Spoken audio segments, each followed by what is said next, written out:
saludalo y arranquemos con todo esto de una, si te parece bien. Dale, me parece perfecto. Arrancamos con esto, la fábrica. Gracias, Manu, por el pase ahí. We are live. We are with the people of Gift. Can you hear us well? Hey, yeah, I can hear you.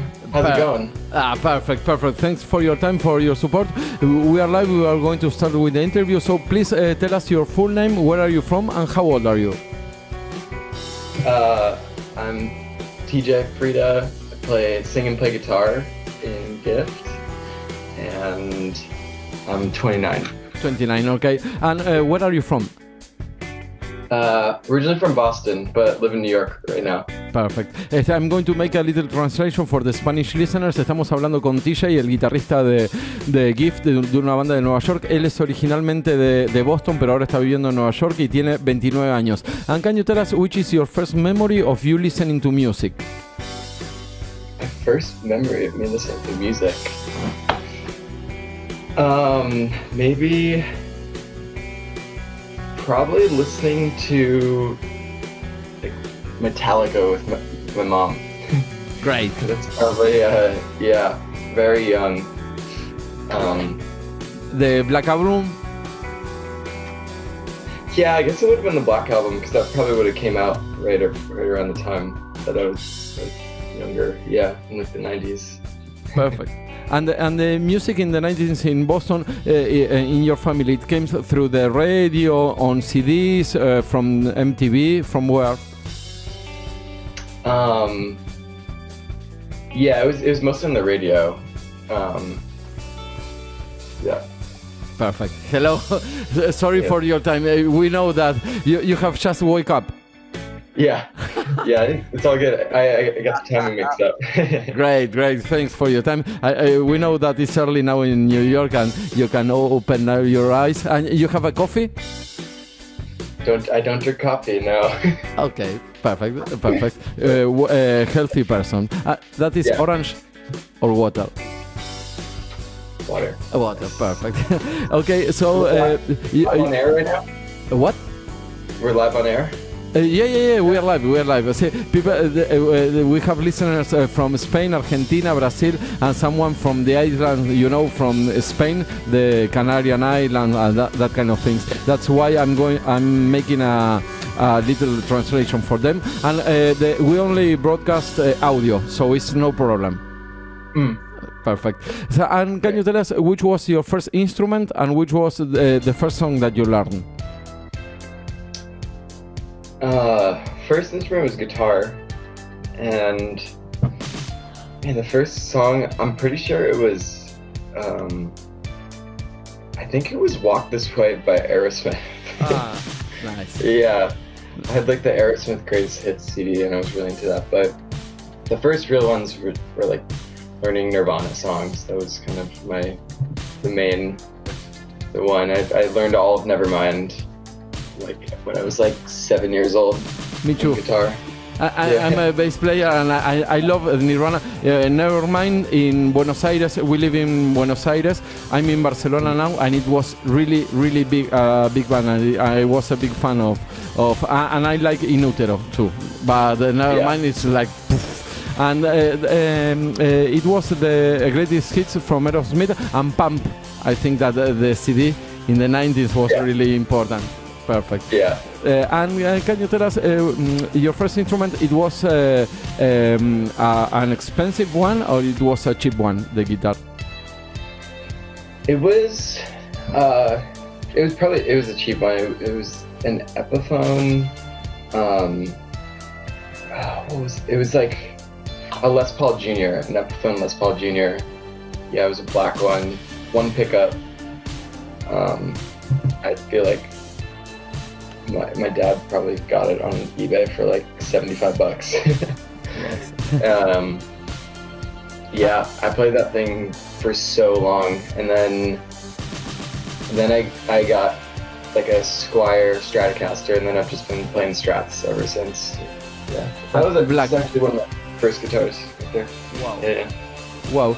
Bueno, lo que nos estaba contando él que bueno, sus primeros recuerdos escuchando música en Boston fue escuchando Metallica con la mamá, probablemente el Black Album, y también la primera canción que aprendió bueno, fue Walk This Way de Aerosmith, y después todo Nevermind, que probablemente a los 7-8 años ya se lo comió crudo Nevermind, y su primera guitarra fue una guitarra que no es tan cara, que es una Epiphone negra. Así que fue eso es más o menos cómo empezó su vida con la música. And can you tell us, there were any places to study music for free in Boston, or you have to pay always to study music in Boston? I'm not really sure. I mean, like, obviously the Boston Conservatory, and there's Berkeley. There's like all these music schools in Boston that are like classical and contemporary music, but I don't know. I'm self-taught, so I never took lessons. I never really considered going to like music school. I went to art school, so I studied like design and sound design and everything. So nice. Yeah. So but no, yeah. There is a lot of music schools, but not for free as much. Perfecto. Bueno, nos estaba comentando, él vive en Boston, Berkeley, la clásica academia de música está en Boston, y dice que también está rodeado, hay un montón de escuelas en Boston de música, hay un montón, y que él no está muy apegado a toda esa cosa de institucionalidad de la música, porque él fue self-teach, o sea, es autodidacta, así que no está muy metido en ese circuito de la academicista de la música, pero sí tuvo la oportunidad de estudiar un montón de carreras de diseño de audio también, pero bueno, no está muy metido en la parte academicista de la música. And can you tell us which was your first concert? My first concert was Bon Jovi, and Nickelback was opening.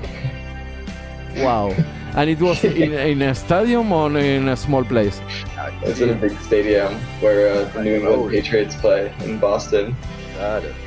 It was awesome, honestly. Nickelback was so awesome at the time. Guilty pleasure or not, I think they got some songs. So it was awesome.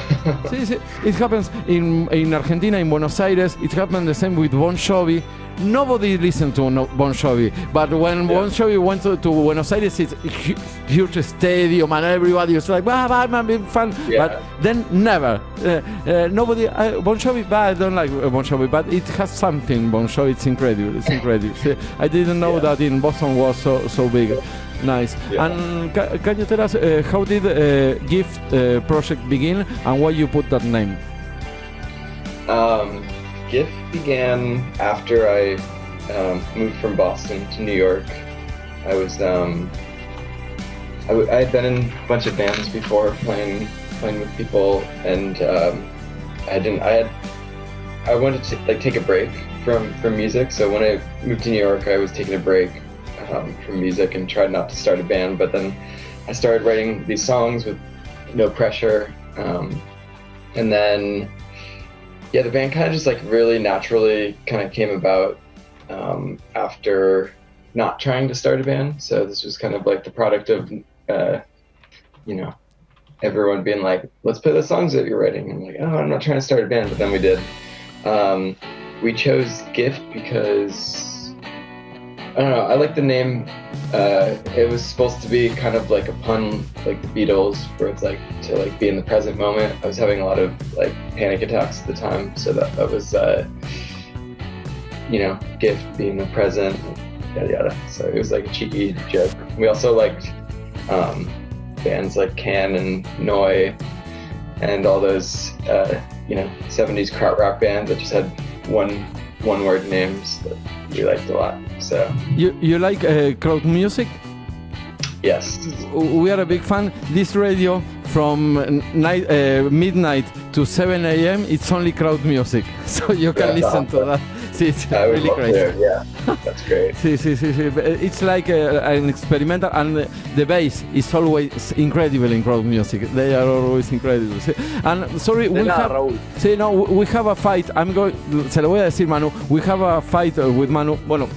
Sorry, I have to make the translation. Lo que nos estaba contando que él, bueno, después de estar en las escuelas de arte y todo, en el momento que él se muda desde Boston a Nueva York, es como que se empezó a distanciar un poquito de la música, pero igualmente seguía componiendo, haciendo canciones, y sus amigos en Nueva York le dicen, bueno, ¿por qué no las armás? ¿Viste? ¿Por qué no hacemos algo con estas canciones que tenés escritas? Y bueno, terminaron formando una banda que se llama Gift en Nueva York. We have a fight with Manu about names, you know, because it's hard to find when you Google Gift, it appears a lot of things. Do you agree with that or not? Yeah, for sure. I think at the time we weren't really trying to be found, you know, so it helped. But if you put New York City band after it, you can find it. Perfect. Yeah. Exactly. Ahí está la respuesta. Tenés razón, Manu. En un punto te dio la razón. Listo, ya está. Sí. You know, the more people give us love, the easier it will be for everyone to find us. So. No, put Gift at New York and it appears. Perfect. And bueno, in October of 2022, you released your first album, Momentary Presence. How was the recording process of that first album? That was interesting because, you know, the COVID-19 happened, and so yeah, we had just started the band. We'd played like one show, and then COVID-19 happened. So we kind of, there was nothing. But also like a bunch of our original members left, and we let some go. So it was like it's kind of just me, Jessica, and Callan, who are still in the band today. But yeah, I recorded the whole album myself in my bedroom during the pandemic. So that was like super interesting, and it definitely changed the way the songs were written and everything. It's I feel like that album's a lot more like trancey and you know, like heavy on like the krautrock and just like the like expansive sound, because I think at the time it was like Circumstance, where it's like I haven't been outside, I can't see anyone, there's no people, so I was just very like in my own head. So there's like this weird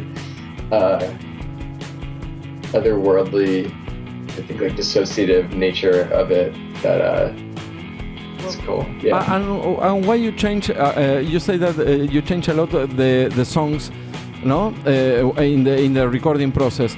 Why you change a lot that? In the way you play, or in the way you were thinking about the music?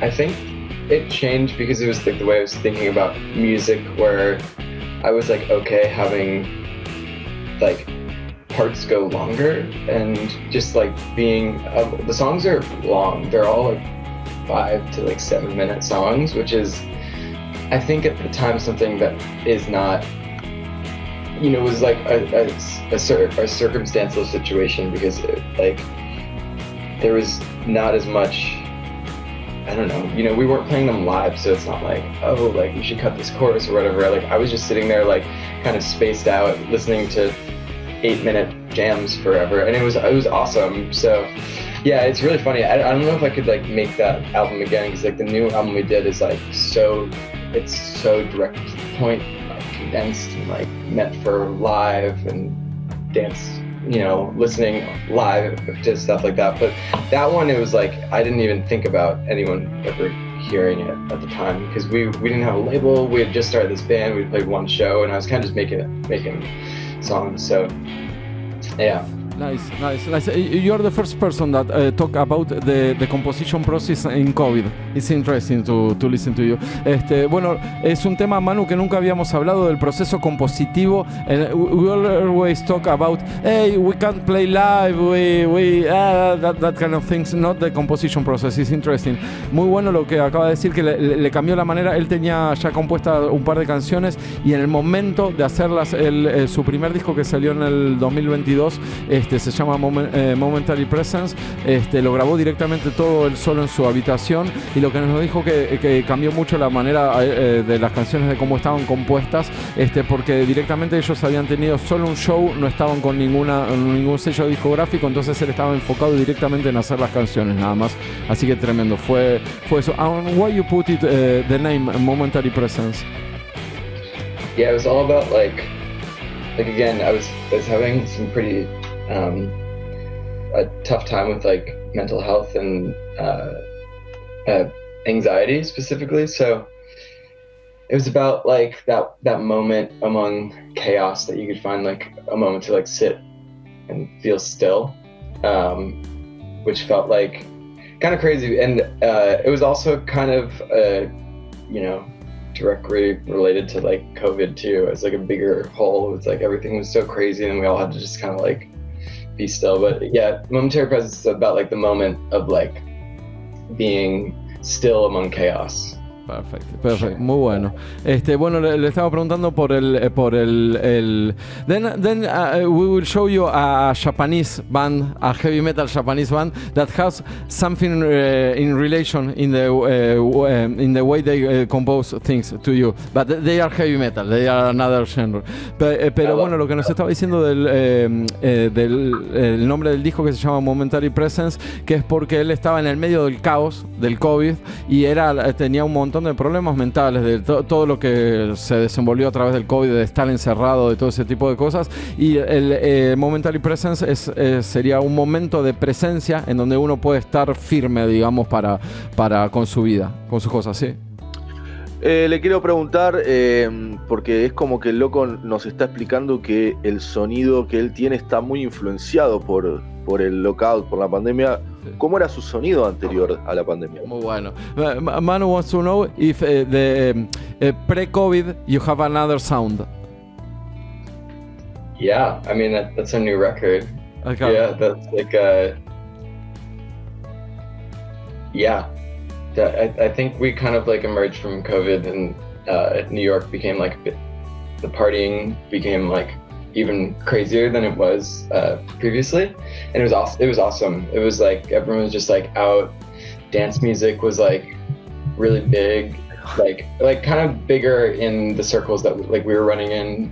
We started DJing a lot more, and like it just felt like this like big resurgence. So it's 100% New York post-COVID inspired the new album that's coming out. Wow. No, the new album. No, but sí, Manu... sí, están los dos sonidos, boludo. Están los dos sonidos. No, igual está claro, la respuesta fue clarísima. Están los dos sonidos, es re loco. El sonido de la fiesta y del quilombo que es el post, con el sonido oscuro de la pandemia en GIF. Es espectacular, boludo. Muy bueno, sí. Because we were talking about a lot about the sound of GIF. For us, is really strange that came from New York, no?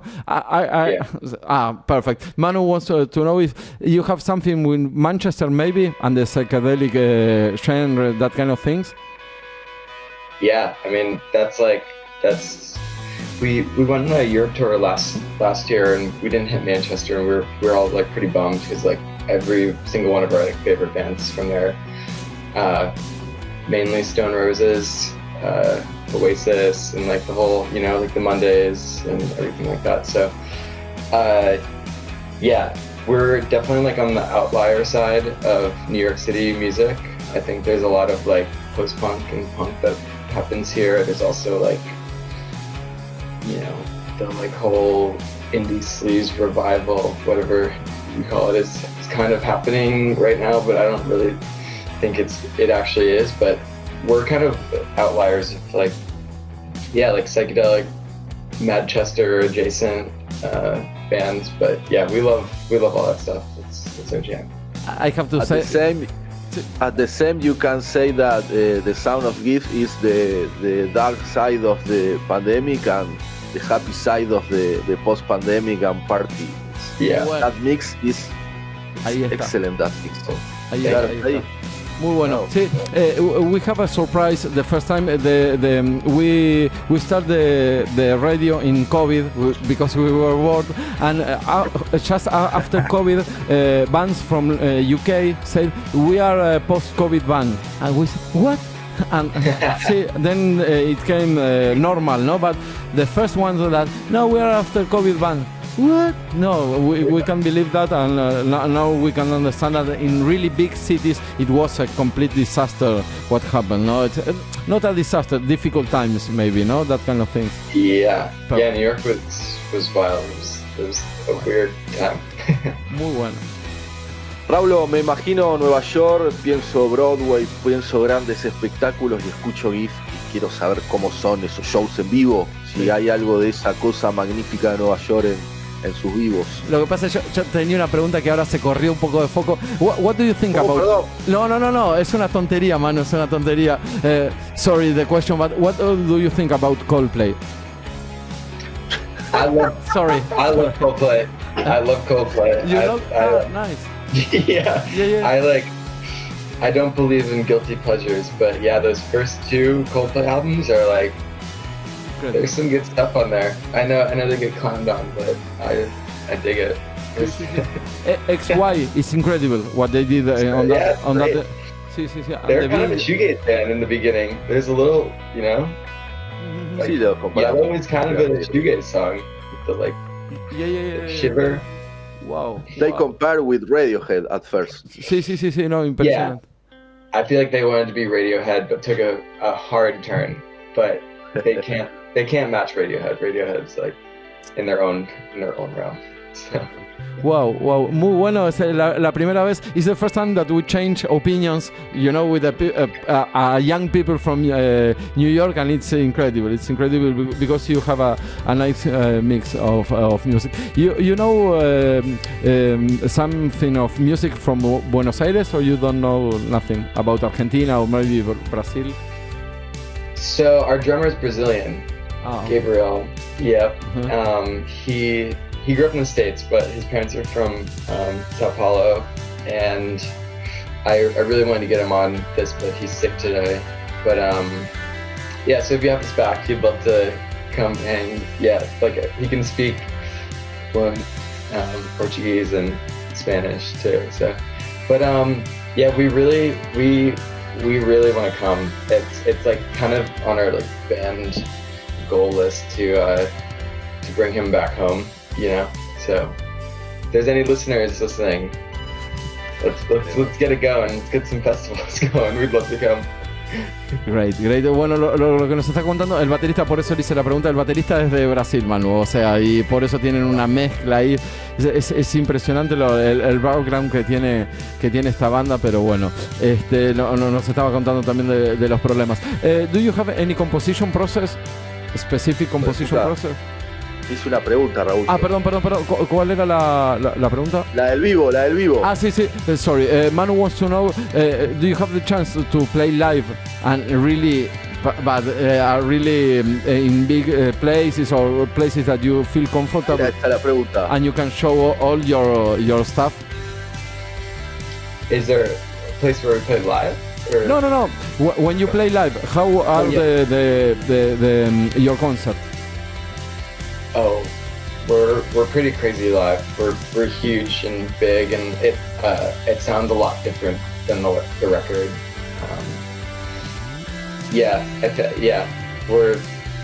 It sounds like humongous. we love the live show. Yeah, it's pretty crazy. It's good. Perfecto. Manu, de vuelta, perdón que interrumpí. ¿Vos le querías preguntar específicamente por la escena en donde tocan o cómo son sus conciertos en vivo? No, sí. Lo que yo te digo es que vos me decís Nueva York y yo pienso en Broadway, pienso en un gran espectáculo. Yo quiero hablar del espectáculo. Si tienen luces, si aparece un travesti bailando en el medio, pitos de goma, quilombo, ¿qué quilombo? ¿Cómo es? Eso sí.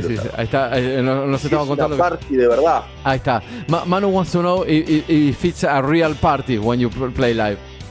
Yeah, it's a big party. Lights and all that kind of things. Yeah, there's like people crowd surfing, everything. It's cool. I think a big part of our new album was to feel a little bit more of that on the record too, because the last record is a little bit more trance. So like people would kind of be like standing there with like wide eyes, but this new iteration of the record is like a lot more focused on like dance and movement, and like it really gets people like up and moving. It's fun. Maybe some of drag queens and that stuff. The what? You understand? Maybe some drag queens and yeah. Really? That'd be awesome. Yeah, ok. Están abiertos a todos. Sí, fiesta, party, espectacular, perfecto. ¿Viste Raúl? Ahí está. No, but because I think that Manu is more on the mood of gift than me. Sorry, I came from heavy metal, you know. I'm a big fan of Sepultura, Pantera, Metallica, but I really like the sound of the bass. It's incredible in your band. I really love that kind of sound. Yeah, I mean, like a huge part of my like DNA as a musician is like, I came up on heavy metal, and I love your Slayer hat. Huge Slayer fan. I was like really into. I still am. I was into hardcore a lot. I was into like, like Metallica, and I'm seeing Slipknot on Monday. Like all. Do all you that, know? Yeah. Do you know Revocation? This Boston band. Wait, can you say that again? Revocation. I have a vinyl there. I don't know. Yeah, the Boston hardcore scene was like really. It was really like. It was huge when I was growing up. But Manu is a big fan of Revocation. It's like a new heavy metal, not a new one, but it's a heavy metal band that makes electronic from Boston. He's crazy. Cool. No, I'll have to check it out. I'm a little tapped out of the scene right now. Ok. But yeah. Sí, ok. Manu, lo que nos estaba diciendo que está un poco afuera de la escena. Él fue el background. Heavy metal. Sí. A real heavy metal band from Boston, and I really love that. I really love that sound of that band. They are from Boston. Sí. Then I'm going to send you the link and you can hear that. Perfecto. Muy bueno, intercambiando música con gente de Boston, increíble, Manu. Increíble. Bueno, you're going to release on 23rd of August. You're going to release your new album. What can we expect from that? I mean the singles do a good job of like showing kind of like the range of it, but there's no skips on it. We're super proud of it. It was really hard for us to pick the singles because I think every song could have been a single, which is not a bad thing. For people who like, the Stone Roses or like the Happy Mondays and stuff like that, and a little bit of Oasis, a little bit of like Brit rock, also with some like more like electronic stuff. I think people. We're stoked to get it out. The live set's shaping up really nice. We're about to go on a huge tour in US, and then we're gonna go to Europe. Hopefully coming to South America, Brazil. We're not hitting Portugal or Spain on this one, unfortunately, but we'd love to come. That's like a huge goal of ours to make it to both. Perfecto. Bueno, lo que nos estaba contando, estamos hablando un poco de todo, nos fuimos por las ramas, hablamos de música de Boston, hablamos de grupos de heavy metal, el background musical de él que es heavy metal, pero bueno, ahora está un poco afuera de eso, y lo que nos estaba contando, yo le pregunté porque el 23 de agosto lanzan su nuevo disco, ¿qué podíamos esperar? Bueno, un completo descontrol, y aparte dice que fue muy difícil elegir los singles porque tienen un montón de canciones hechas que merecen ser singles, y lo que nos estaba contando también que tienen una gira tremenda que vos ya estuviste viendo, Manu, las fechas que me estabas contando, que van a tocar por todos lados, van a venir también por Europa. Bueno, y lo que nos estaban contando, aparte de ser un poco más electrónico, que van a tocar en todos lados y están súper orgullosos del disco. I have only three more questions. One is, what do you think about social media and streaming services and Google? Social media is a tough one. I think it's like pretty helpful. And can be awesome, but it's also, I think it takes away a lot for artists right now. I don't know. It's hard to talk about because like it does so much. It like cues people in, but again, it like kind of takes away the mystery of bands somehow, and like controlling the narrative of like who they are. If like David Bowie had an Instagram, might not be David Bowie, you know, in terms of like, it's hard, but it is really helpful because it like can get people clued in. What was the other one? Streaming services. I think it's like we're in a weird era right now of streaming services, and I feel like they have to figure out how to make it sustainable for artists, because it's just like it's so crazy right now. And I think people, when they think of like bands, think that like, oh, like, you know, if you're streaming the song, like you get all the money, but it gets split, especially when you're on a label and have management. It gets split a million different ways, and by the time it gets, you know, we're a 5-piece band, there's 5 of us, so it's like it's hard to, I don't think we even like ever count on streaming for that. But it is cool that, you know, you can listen to anything, but I feel like that should come with more of a price. I think everyone just like thinks that, you know, we're conditioned to think that music is free these days, whereas like, I don't know, it's weird. There's no like sense of like artist to streaming like connection. I think we're very like dissociated from the fact that like music is just at our whole disposal. But it is kind of cool too that you can just like poke around and listen to a million different things. But and then Google, I don't know. Google, I don't really have an opinion on it, but it's last week there was a mess on United States with Google, a big mess. Really? See, with the court, you know, the monopoly. Yeah. That's why the question. Sorry. Yeah, we should bring it back to like when we used to have like Bing and Yahoo and stuff like that. Ask Jeeves. We got to bring that all back. No, I'm bringing it back. Hey, I have a record. You can have it. That is the important thing. Nobody gives you music anymore. Just check it on Spotify. I hate that.